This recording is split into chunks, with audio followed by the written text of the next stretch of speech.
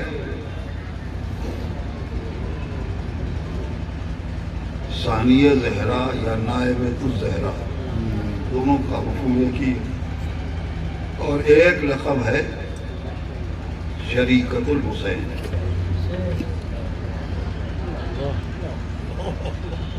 ہاں، شریکۃ الحسین کے لیے تو کسی تفصیل کی ضرورت ہی نہیں ہے، کم از کم تاریخ پر نظر ڈالنے والے جانتے ہیں کہ مدینے سے لے کر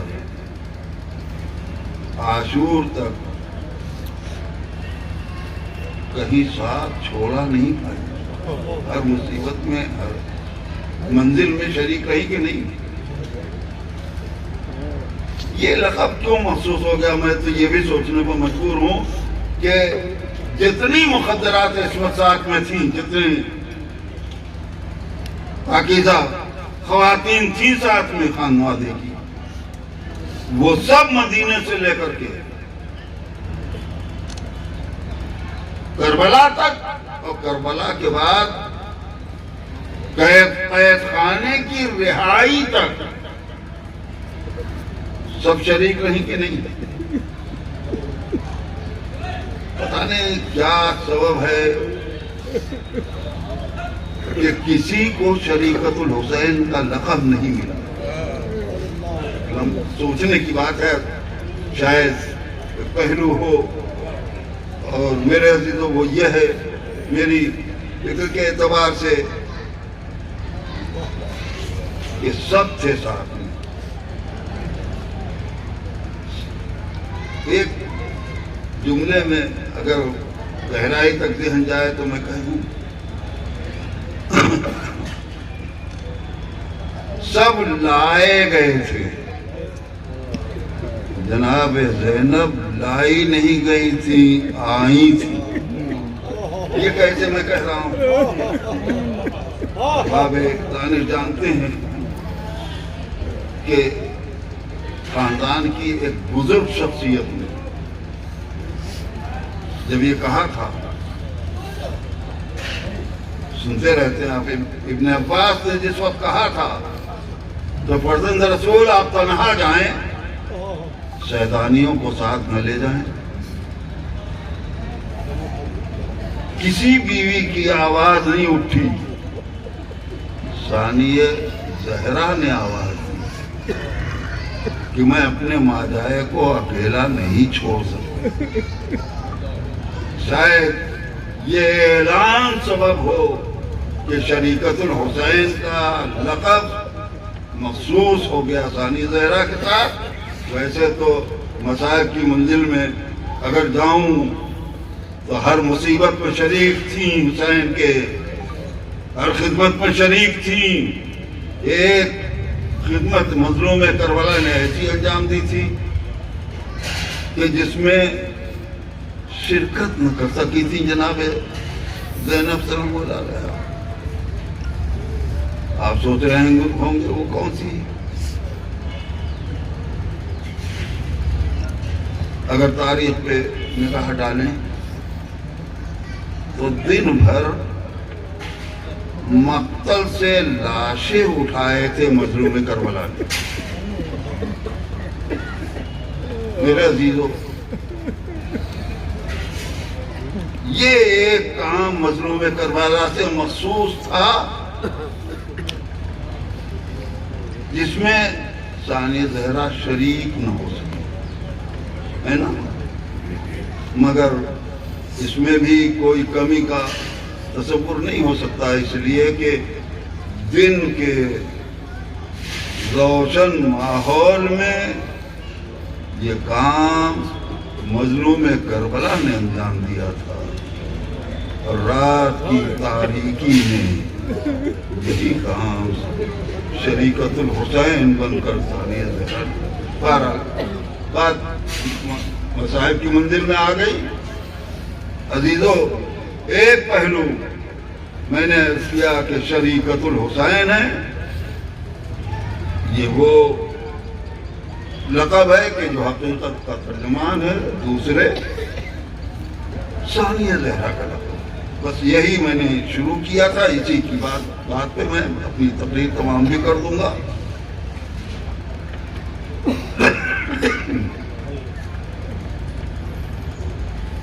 آپ نے بہت سے گوشے سنے ہیں،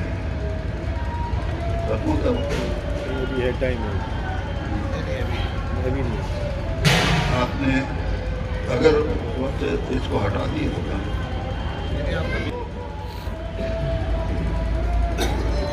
جناب زینب سلام اللہ علیہا شان عصمت رکھتی تھی، ابھی آپ نے سنا، تعلیم و تربیت کی محتاج نہیں تھی جو معصوم کی شان ہے، لیکن کیا وجہ ہے کہ شہزادیوں کو معصومہ کا لقب نہیں ملا، جبکہ عصمت کبریٰ کی آغوش کی پلی ہوئی ہے، خانوادے کے اعتبار سے منتخب ہیں، کمالات کے اعتبار سے منتخب ہیں، کوئی کمی مگر نہیں ہے۔ ہم نے ایک بات کہہ دی کہ معصومین نے اجازت نہیں دی، ہم ظاہر ہے کہ ہماری فرمانبرداری اطاعت کا تقاضا ہے کہ نصر نہیں ملی ہے، اجازت نہیں ملی، یہ نہیں کہتے، لیکن جب کمی نہیں ہے تو کیوں نہ کہیں، یہ ایک مرحلہ ہے۔ کیا سبب ہے کہ معصومہ نہیں بنی عصمت کی شان رکھتے ہوئے؟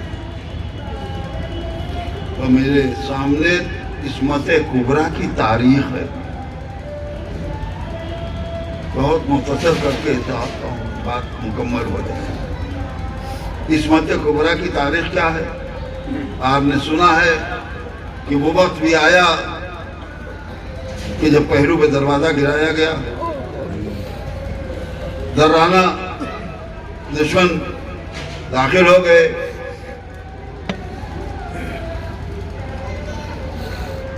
مولا کے گلے میں رسی تھی، بی بی کا پہلو ٹوٹا ہوا تھا،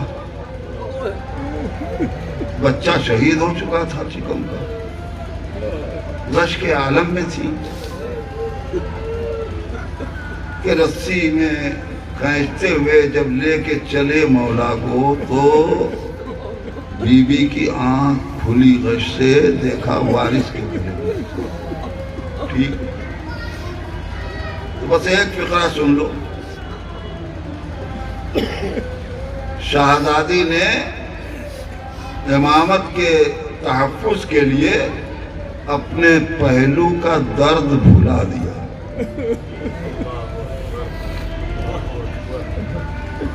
اور اس عالم میں گھر سے نکل پڑی۔ البتہ کنیزان فاطمہ کے لیے یہ فقرہ بھی قیمتی ہے کہ اپنے پہلو کا درد بھلایا تھا مگر اسلام کا پردہ نہیں بھلایا، سر پہ چادر ڈال کے نکلی اور یہی نعرہ بلند کیا کہ علی کو چھوڑو ورنہ علی سربراہ نہ ہو جاتی۔ اور اس ایک آواز پہ قیامت کے آثار نمودار ہو گئے، مسجد نبوی کی دیواریں بلند ہو گئی، ساری چیزیں آپ سنتے رہتے ہیں۔ بچا لیا امامت کو، چھوڑا لیا امامت کو، یہ ایک بات ہے، لیکن کیوں، کیسے چھوٹے، کیسے بچے مولا کائنات، یہ آپ کے پیش نظر ہے۔ صرف کہا تھا کہ چھوڑو ورنہ سربراہ نہ ہوں، قیامت کے آثار نمودار ہوئے۔ تو اس سے پتہ کیا چلا چاہنے والوں، یہ بات کھل گئی، سامنے آ گئی کہ عصمت سربراہنا نہیں ہو سکتی، معصومہ سربراہنا نہیں ہو سکتی، اور اگر کوئی چادر چھینے گا، سربراہنا کرے گا تو قیامت آ جائے گی۔ اب اس بنیاد پر ورنہ جوابات تو اہل علم جانتے ہیں کہ دیے گئے ہیں کہ بے شوہر کی رہ جاتی تو غیر معصوم سے شادی نہیں ہو سکتی۔ ارے بھائی، غیر معصوم سے نہ ہوتی، جیسے فاطمہ کی شادی کسی غیر معصوم سے نہیں ہو سکی، قدرت نے علی کے جیسا کفو پیدا کر دیا، ویسے ہی ان کے لیے بھی کفو قدرت پیدا کر دے، بجائے 14 کے 16 اور 18 معصوم ہو تو کوئی حرج ہے، مگر نہیں۔ میرے عزیزو، یہ بات نہیں خالی ہے کہ بے شوہر کی رہ جاتی ہے، بات تو صرف یہ ہے کہ عصمت سربراہ نہ ہوگی تو دنیا مٹ جائے گی، تباہ ہو جائے گی۔ اور بیوی کو کربلا آنا تھا۔ اب سمجھے، جس گود کے پلے ہوئے حسن حسین معصوم تھے، اس گود کی پلی ہوئی زینب اور ام کلثوم کوئی کمی نہیں، مگر چونکہ کربلا آنا تھا، سر کی چادر دینی تھی، اس لیے معصومہ بن کے آتی تو بہت دنیا ختم ہو جاتی۔ اب ایک آخری جملہ اور بات تمام کر دوں عزیزو۔ اب نتیجہ کیا نکلا کہ عصمت سربراہانہ نہیں ہو سکتی، لہذا زینب کو سر کی چادر دینی تھی، اس لیے معصومہ نہیں ہے۔ یہ تو ایک بات ہوئی، مگر میں کہوں گا میرے مالک، عصمت الہی تحفہ ہے، ہم آپ تھوڑی عطا کر رہے ہیں، معصوم بنا رہے ہیں۔ میرے مالک، کوئی حقدار ہو اس کو حق نہ ملے، ذرا سوچنے کی بات ہے۔ کوئی حقدار ہو، اہل ہو، اور وہ محروم رہے، کیا یہ ہو سکتا ہے؟ اور وہ بھی خدائے عادل کسی حقدار کو محروم رکھے گا؟ ناممکن ہے، عدل کے منافی ہے۔ اب بڑی نازک منزل ہے، مگر میں صرف ایک جملہ کہنا چاہتا ہوں عزیزو اس سلسلے میں، اور بات مکمل شاید ہو جائے، کہ یہ نہ کہو کہ عصمت نہیں ملی۔ اب میرا یقین ہے عدل کی بنیاد پر کہ روز علس ارباب علم صاحبان فکر موجود ہیں، روز علس جب اللہ نے اولیاء سے، انبیاء سے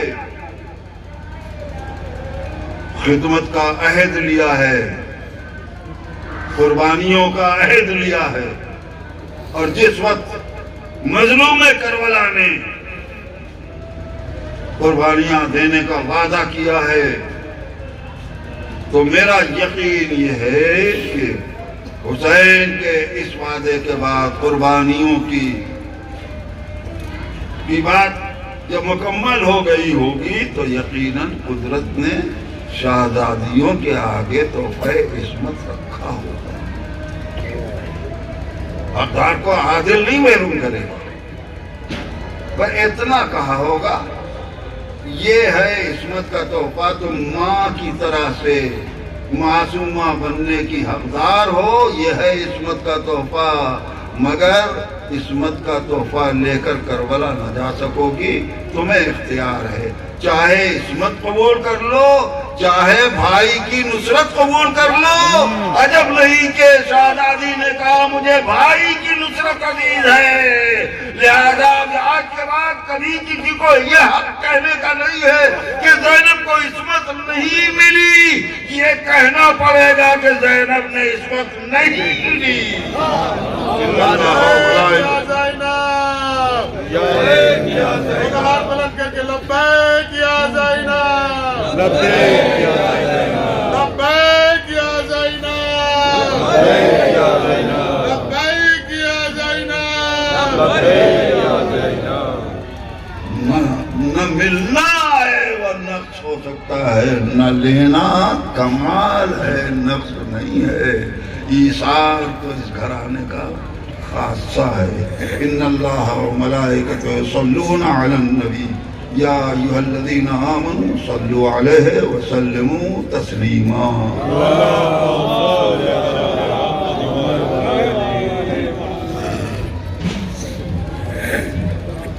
ہم اپنی حیات کی جانب سے آئے ہوئے تمام علماء کرام، بالخصوص حجت الاسلام والمسلمین عالی جناب مولانا یوسف صاحب قبلہ اور مفتی ذوالفقار علی صاحب قبلہ، مولانا یاسر عباس صاحب قبلہ، دیگر تمام علماء کرام اور صدر جلسہ حجت الاسلام والمسلمین سرکار شفیع ملت ابی اللہ مولانا سید شفیع الحسن صاحب قبلہ، تمام علماء کرام، شورائے اعظام، اور بالکل کا تہہ دل سے شکریہ ادا کرتے ہیں، اور ان تمام شکریوں کے ساتھ ساتھ خصوصاً ہم حجت الاسلام برادر اللہ مولانا فصیح حیدر صاحب کا شکریہ ادا کرتے ہیں اپنی حیات کی جانب سے، کہ جن کی ان کوششوں سے اور سعی کے ساتھ یہ پروگرام اتنا خوبصورت انداز سے منعقد ہوا، اور شب میں انشاءاللہ تعالی محفل مقاصدہ منعقد ہوگی، جس میں آپ حضرات شرکت فرمائیں گے اور ہمارے بیرونی شعراء کرام منظوم نذرانہ عقیدت پیش کریں گے۔ ہم مومنین بڑھانہ کے بھی تہ دل سے شکریہ ادا کرتے ہیں کہ انہوں نے ہمارے اس پروگرام میں ہر طریقے سے ہمارا ساتھ دیا، ہم ان کے تہ دل سے ممنون اور مشکور ہیں۔ تمامی حضرات سے میری گزارش ہے جو ہمارے بزرگان ہیں وہ یہاں تشریف لے آئے۔ ہم چاہتے ہیں کہ علماء کے ہمراہ ایک تصویر ہو جائے جو کربلا ہند کے حوالے سے ہر گھر میں چسپاں ہو۔ تمام ہی بزرگان قوم سے میری گزارش ہے کہ وہ ادھر تشریف لے آئے، کیونکہ سرکار شیر اللہ صاحب قبلہ، مولانا یوسف امینی صاحب قبلہ، فقیر اللہ ڈاکٹر یاسر عباس صاحب قبلہ اور دیگر افراد جو تشریف فرما ہیں، اور تمامی حضرات تشریف لے آئے، اور اس کے بعد وہیں جو ہے دعائے امام زمان ہوگی انشاءاللہ، جس کی تلاوت فرمائیں گے حجت اسلام والمسلمین مولانا اصغر وسیم اصغر رضوی صاحب قبلہ۔ آپ تشریف لے آئے، یہیں سب آپ ایک صلوات بھیجے محمد و آل محمد۔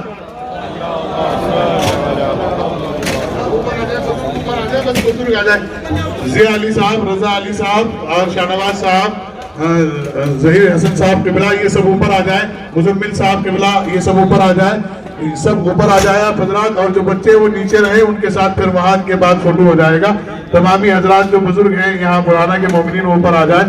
عارف بھائی، دل نواز بھائی، آپ اوپر تشریف لے آئیے گا، جو بزرگان ہیں وہ اوپر آ جائیں، جو بچے اور نوجوان ہیں ان کی تصویر نیچے ہوگی انشاءاللہ، یہ ان بزرگوں کے بعد ہوگی۔ مولانا نصیر آدمی صاحب قبلہ سے گزارش کروں گا کہ وہ بھی تشریف لے آئے، عمار گوپال پوری صاحب سے گزارش کروں گا کہ وہ بھی اوپر تشریف لے آئے۔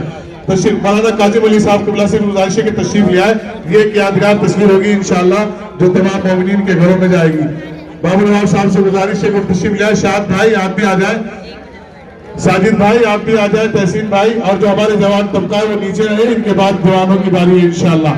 آپ تشریف لے آئیے اوپر۔ ساجد بھائی، قادر بھائی، رشید صاحب سب تشریف لے آئے۔ راشد صاحب آپ بھی تشریف لے آئے۔ حاجی اکرم صاحب سے گزارش ہے کہ تشریف لے آئے۔